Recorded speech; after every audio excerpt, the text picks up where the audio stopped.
Should I knit a petite knit pattern? I wasn't sure.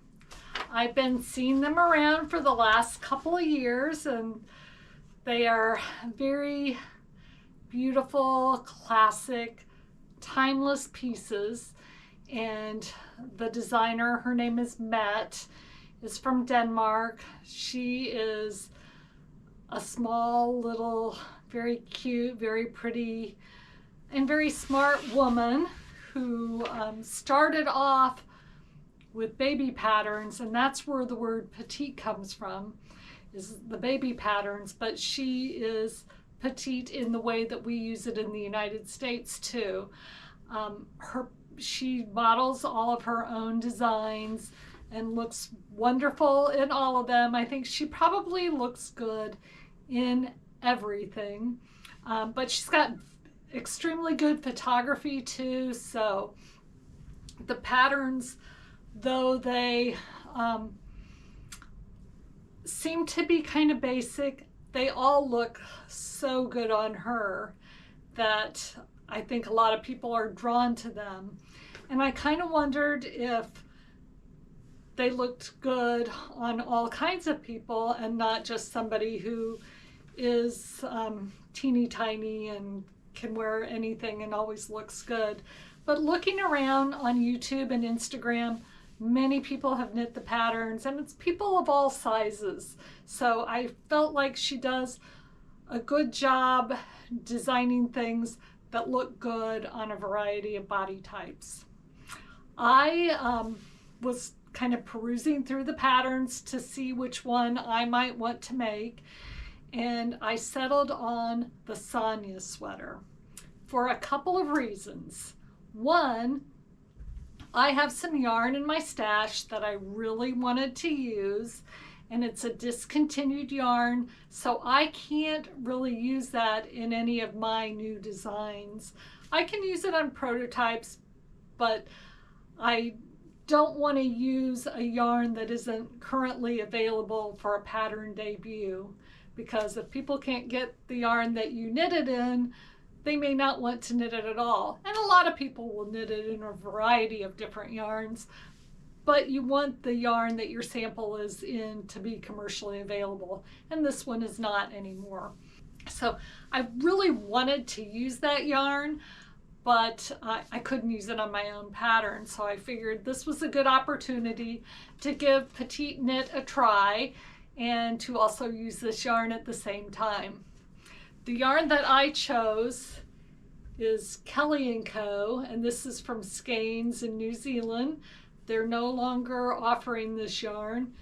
In fact, I think they've had kind of a really whole revamp of their business model, but we'll go into that at a later time.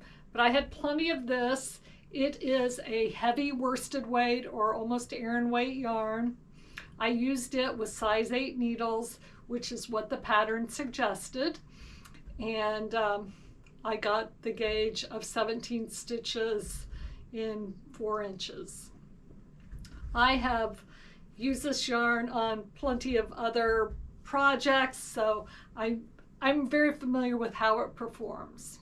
One of the reasons that I chose this pattern, well, there are several reasons, one of which, it's an oversized pattern. It has 11 to 12 inches of positive ease, and I like comfy, cozy type clothes. I like to be comfortable.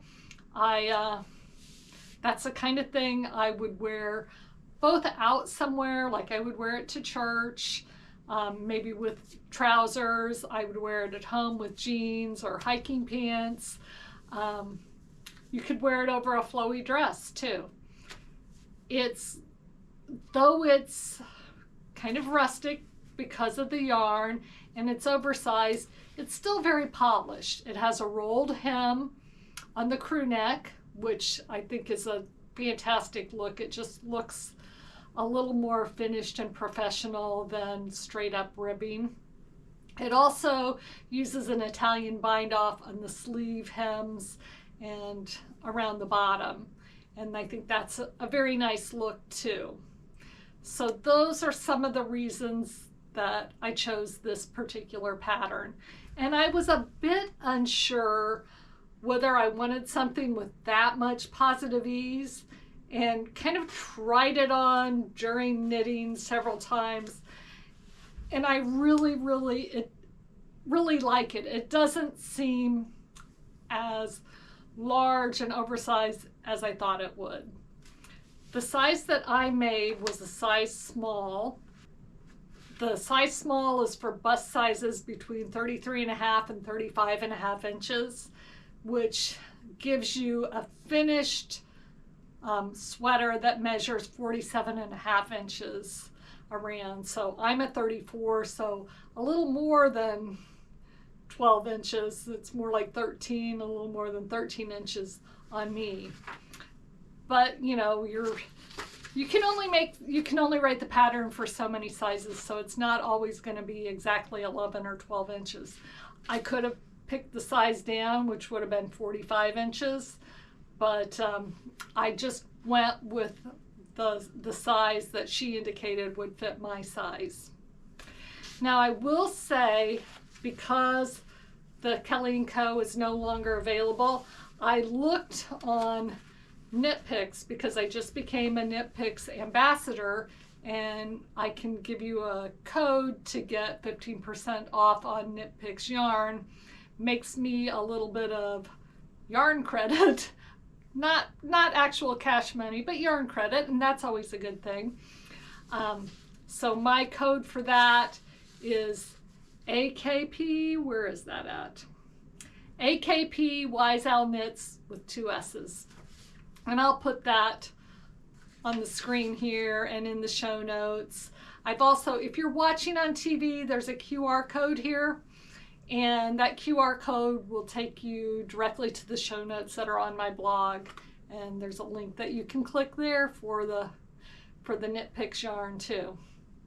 So the one that is really comparable to this is 100% New Zealand merino wool. It's a non-superwash yarn. So there's a non-superwash yarn. So there's a non-superwash yarn from KnitPicks. It's called Woodland Tweed, and the yarn content, or the fiber content on that yarn, is 80% merino wool, 15% alpaca, and 5% viscose. And it is a tweedy looking yarn like this Kelly & Co. And gauge is right around the same. So I think that's a good substitute that will give you basically the same look. I'm sure there are plenty of other yarns out there that would give you that look too. Of course, Petite Knit gives specific yarns that she used for this pattern too. So obviously you could use those yarns if you wanted to. None of hers were tweedy. The yarn that I chose was tweedy. When you're choosing a size to knit, it's always good to look at the finished sizes and determine whether that looks like something you would wear. Do you have other clothes that are of that size? Do you like things that are a bit oversized, or would you rather have it with a little bit less ease? And if so, you could pick a different size. She's also got different patterns that are the same basic construction, but with less ease. So that would be an option for you too, if you don't want something that is quite that oversized. But I think you'll like this sweater if you knit it. It really turned out fantastic, and I'm very happy that I chose it. And because I'm a person with not a ton of extra time, because it's a worsted weight sweater, almost Aran weight sweater, size 8 needles, the knitting went so quickly. So that's a plus too. And it went quickly even with knitting more fabric than you would on a more fitted sweater. So I'm very, very happy with that. I had thought, and maybe this is for one of her other sweaters, not this one, I had thought that you could go to her website and then there was a link to the schematics, but there is not. but the pattern page for each pattern gives you it doesn't give you every dimension for the sweater, but it gives you the bust circumference and it gives you the length. So you get a good idea by that. It doesn't give you any sleeve measurements, but looking at her pictures, you can tell that the cuffs are large. They come down around your hand, maybe down to there, and they don't cinch in. There's extra fabric there, so the cuffs are loose. So you can love that or hate that. I really kind of liked it, and I didn't know that I would. As I was going along, I thought I might do more decreases right around the wrist to cinch that in a little bit, but I thought I would try it first and see how I liked it, because if I needed to rip back the ribbing and then do some decreases before I started the ribbing, I could always do that. Swatching. When you're knitting a sweater, you should always swatch. I typically do my swatch casting on 36 stitches with the needles that I'm using for the pattern and the yarn that I'm using for the pattern. I do a garter stitch border on all the edges, and whatever pattern the gauge is written in this case stockinette, we'll do in the center. So there's like a frame of garter stitch around stockinette stitch. And I always cast on 36 stitches, and then there'll be 30 stitches inside the frame because I do 3 stitches on each end in garter stitch. I almost always do that exactly the same way. That way I know exactly how many stitches I'm measuring when I'm calculating my gauge. That being said, I did not swatch on this pattern. I didn't swatch because I've used this combination of yarn and needle sizes previously. It was just last year, and it was on one of my prototypes for the Fraser Fur sweater, and it ended up being exactly the same gauge as this sweater. So do as I say, not as I do. I did not swatch. It came out just fine, but I will say that as I was knitting, I checked my gauge frequently. I also do something on almost every sweater where as I'm knitting, I do a little pre-block just because I want to see how the fabric looks and how it's behaving after it's blocked. I almost always do that on my own designs because I don't want to get all the way to the end before I figure out if there's a problem. So I did check my gauge as I went. I had a very good idea of what my gauge was before I even started. And I am also somebody that if something is wrong, I may be in denial for a while, but I don't ignore it. If I know it's wrong, I'm not afraid to rip it out. So this time I took a chance and it worked out really very well, but sometimes it doesn't, and sometimes I do have to tear it out. You know, that's part of knitting.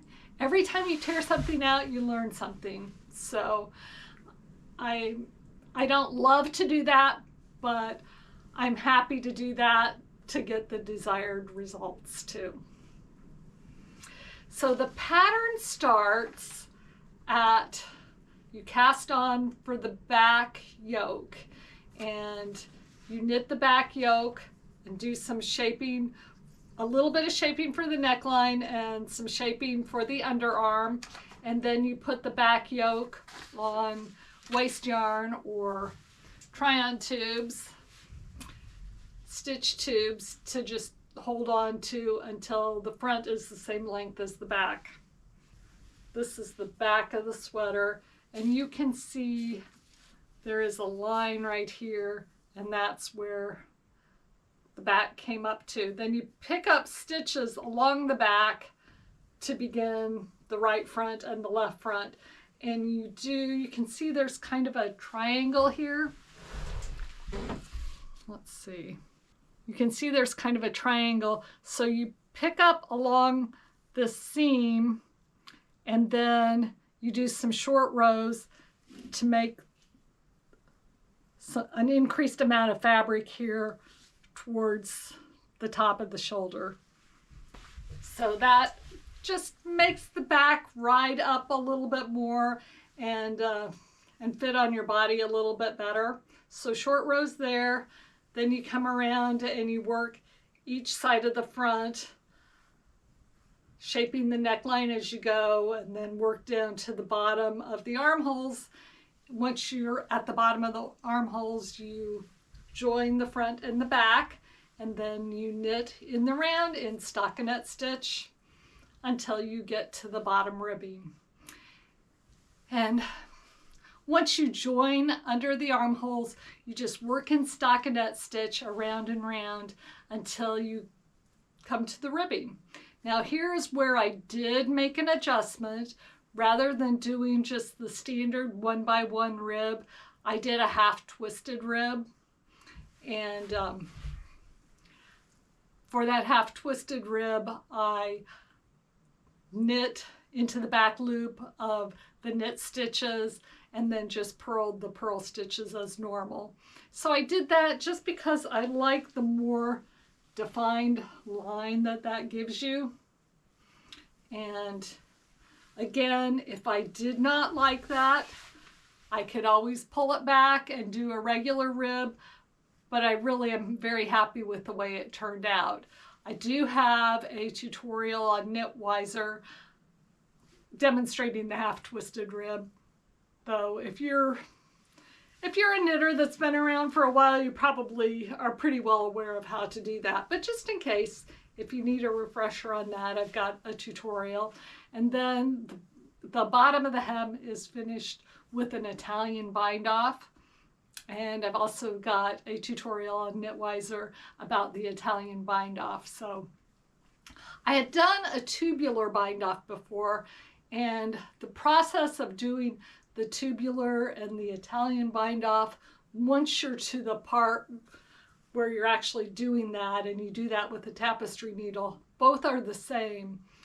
But the Italian bind off has a couple of either 2 or 4 setup rows before you do the actual sewn bind off. And that makes the difference between the two. When you do the Italian bind off, with those setup rows, you're doing a combination of working a stitch and slipping a stitch, and that makes the front part of the fabric separate from the back part of the fabric.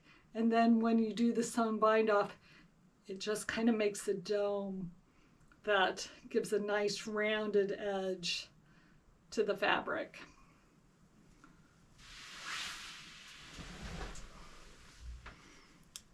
I think you probably can see that there.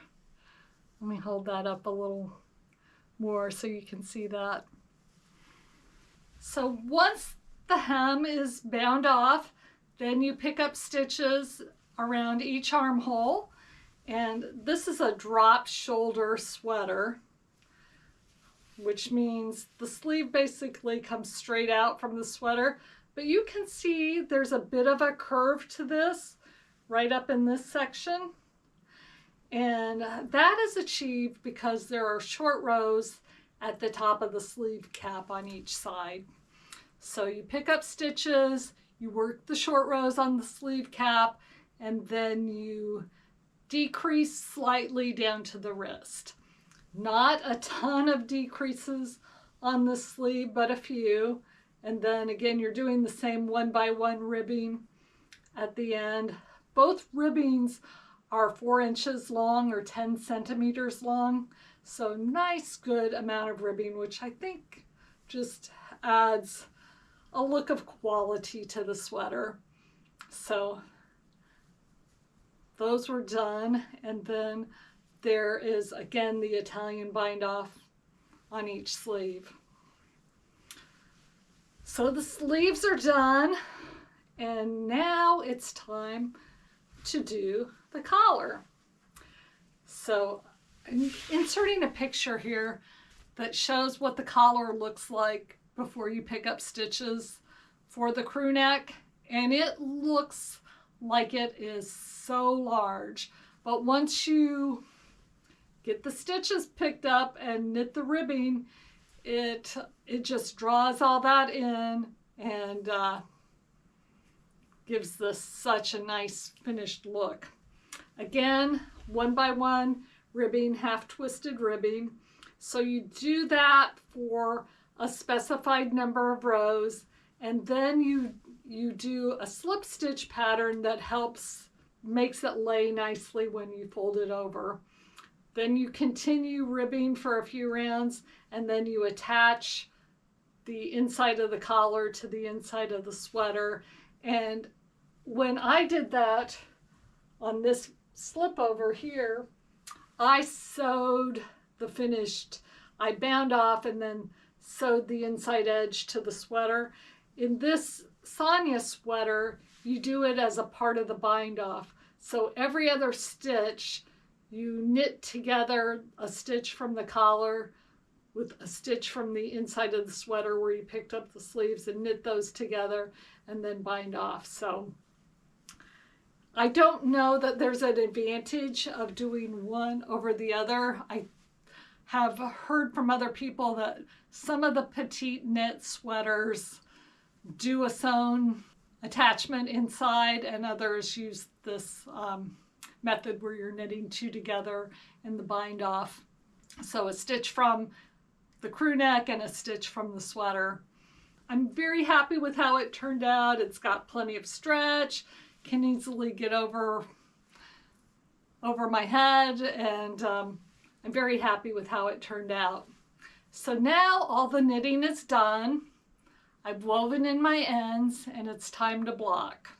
Sometimes I don't weave in my ends until after I block. If I'm unsure of something that I might have to change after blocking, I don't work them in.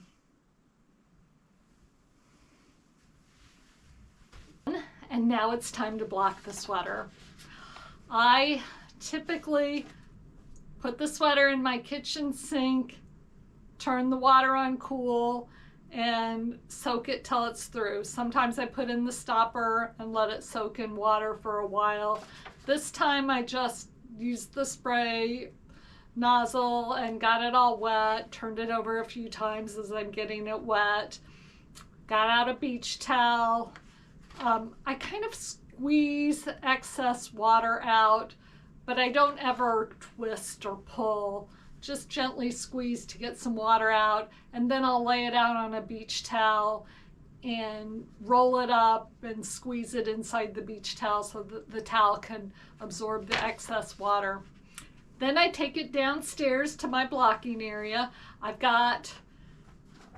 We've got a room downstairs that's in our finished basement that we just don't use that much, and I've got blocking mats set up on the floor.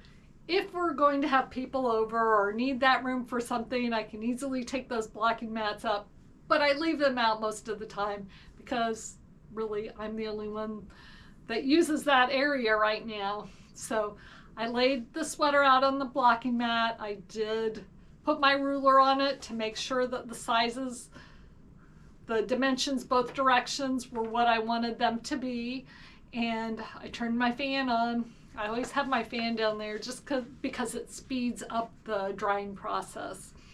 So a day later, I had a dry sweater, and let me show you what that looks like now.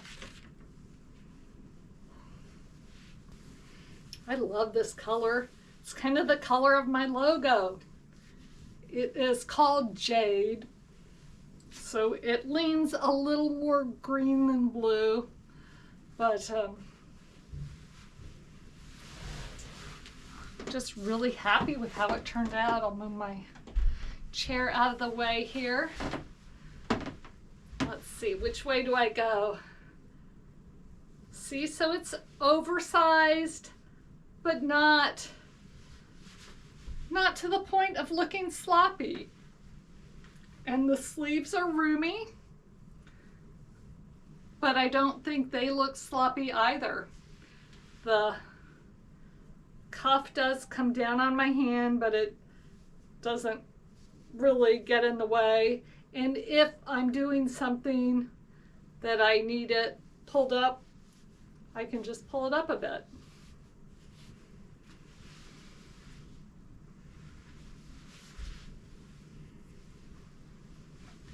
The shoulders fit well. It is drop sleeve, so there's a seam right there. But the seam for the back is right there. And then this is the area where I did short rows so that the fabric would just fold over the shoulder and then come down to the front.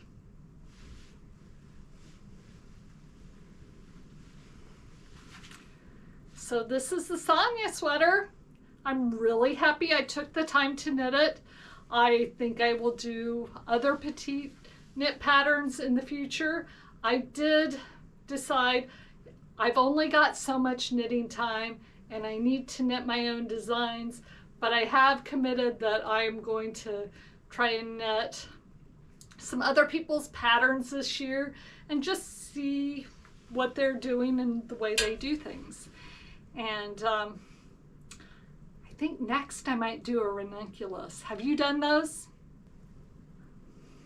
I just want to thank you for watching today. If you have any comments, leave those below, hit the like button, subscribe, and here's a video that I think you might like to watch next.